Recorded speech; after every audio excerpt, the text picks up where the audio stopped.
So Mm. how do you keep yourself updated with the advent of Gen AI? Again, a lot of learning. My weekends are blocked, and I learn a lot from wherever I can.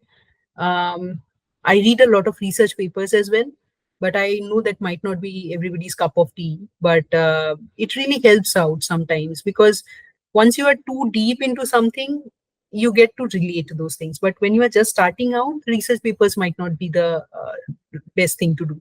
So keep learning. That is the only thing that you can do on Gen AI, and maybe also be hands on. So if you're looking at a video and they are demonstrating how to, create prompts or something, you also have to do the hands on side by side. Otherwise, you will never really learn it.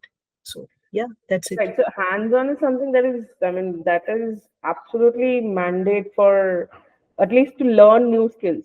Even if it's, Yes. even if, I mean, the basic example is when you go for MBBS, till the Hmm. time you actually take the scalpel and put the first cut, you are still Hmm. not a doctor. You have just learned it in the theory, right? So it's Oh, that and till even when you put the first cut, your hands will shake and you'll be scared. absolutely, And absolutely. you don't want to be scared in your job, right? Every day if you go to your job and you're scared to write a code, that is not a good life at all. So Correct. you have to be really good at it. Right. I mean, at least happy about what you're doing.